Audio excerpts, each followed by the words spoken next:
In the 1970s, Nigeria witnessed an economic boom following the exploitation of oil, in addition to the rich agricultural exports in cocoa, palm oil, and groundnuts, which were the mainstay of the economy in the 60s. Following the boom, there were increases in the disposable income of the middle class, which were predominantly civil servants who were given salary increases called Odoji Awards. Naturally, every sector enjoyed the boom, including entertainment, and also gave the country an economic head start over the neighboring West African countries. The consequences being the wave of migration of musicians from the neighboring countries like Cameroon, Ghana, Sierra Leone, and Senegal to Nigeria. Sit back as we delve into the contribution of one of these countries, Cameroon, in the Nigerian music industry. One of the most influential music figures in African music history is the late Manu Dibango. His 1972 hit song Soul Makossa became a global sensation, and Nigeria did not escape its touch of magic. The song's blend of jazz, funk, and traditional African rhythm resonated with many and inspired a new wave of Afrobeat and funk music in Nigeria.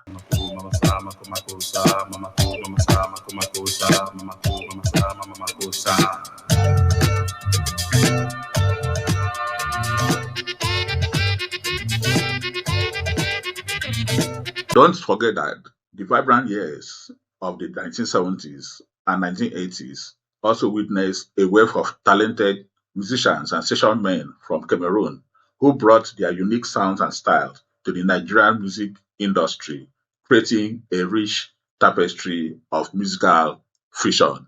By the way, Manu Dibango was a Cameroonian music superstar. We all know Prince Nico Mbarga. If you do not know the name, you might know the songs, the evergreen Sweet Mother, which is one of the highest selling African songs of all time.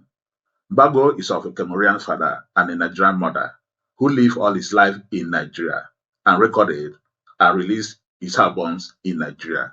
While we give Cameroon the paternal credit, we lay claims to the maternal attachment and the fact that Prince Nico Mbarga spent all his life in Nigeria and contributed immensely to the development of a genre, an aspect of the high life music into the life of Prince Nico Mbarga on this episode because he will certainly has his day in a subsequent episode. So stay tuned for that as we progress on this channel.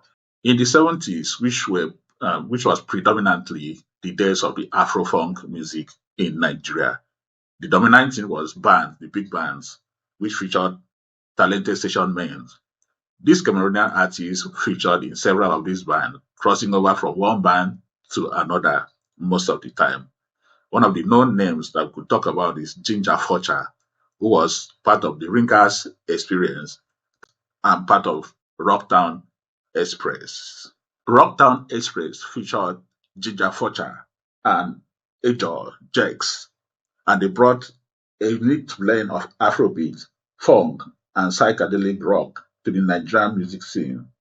Their innovative sound captivated the audiences throughout the country. Rocktown Express were signed onto the ARC record label, the Ikeja-based ARC record company owned by British drummer Ginger Baker.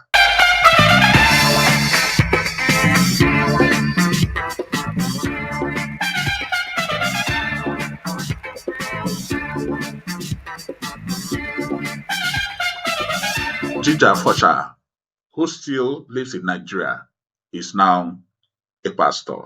Up to the mid-80s, we do remember a TNT boy with his unique ponytail hairstyle. We remember him for his hit song, Oga Chop, I Chop. He brought a pop dimension to Afrobeat, showcasing the seamless blend of Cameroonian and Nigerian music style.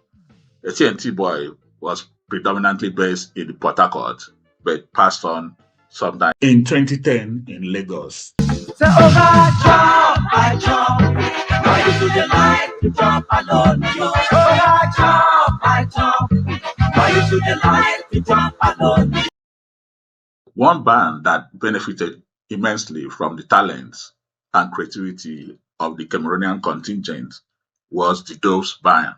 The Doves Band were a band that was based in Akwa Ibom, in Uyo, Aba, Calabar, and sometimes Umoya, in the southeastern part of the country. I personally believe that this band was not given a wide media coverage, and hence the achievement is kind of underplayed in the Nigerian music industry. However, the Doves Band was a band that drew membership from across Africa, including Nigeria, Sierra Leone, Senegal, Cameroon.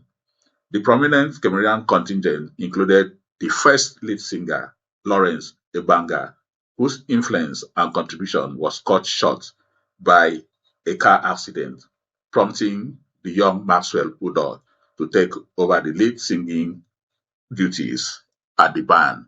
The loss of Lawrence Ebanga, who started as the lead singer of the Doves, was a great shock to their fans across their area of influence, which I had mentioned, the southeastern states comprising Cross River and the present day Akwa Ibom, and part of the what we now call the southeast of Nigeria, which they made great waves. This loss prompted Maxwell Udor to become the lead singer and later built on his career as a solo artist.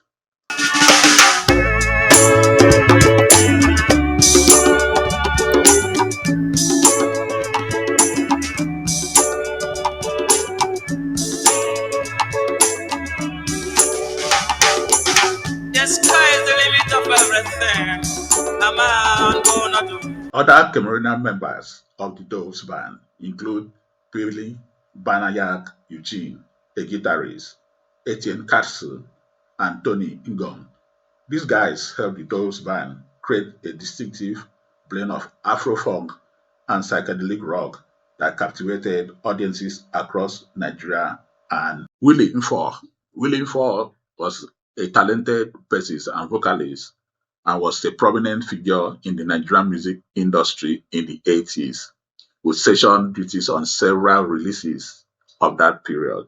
He also had his own album titled Feel So Fine, which was released in 1981 as a testament to his influence and contribution to the Nigerian music industry. Willie Ford passed on sometimes in the 90s or early 2000s in Paris, France. Willie Nfor also had a second album in Nigeria under the Aphrodisia record label titled My Turn. This makes it two the albums he released in Nigeria before he relocated to France, where he had two further albums and a compilation album before his eventual passing to eternal glory. Slow and steady, slow and steady. We are on the move. Shake your body to the rhythm of the music. Slow. Nkonotelis built a reputation for himself as a top drawer producer in the 80s Nigerian music scene, a prolific keyboardist who predominantly introduced the synth sounds of the 80s on most of his works. Nkonoteli's Magic Fingers graced album by Majek Fashek, Manix Okonkwo, Peter Saidoton, Dizike Falola, Rick Asipo, and several others that are too numerous to mention on this episode. I think we'll certainly have an episode on Nkonotelis in the weeks to come. Nkonotelis influenced a lot of artists with his production skills, and his legacy has lived long after his passing away in Bafia, Cameroon in year 2011. Nkonotelis also have three albums to his credit, his personal releases in the Nigerian music scene.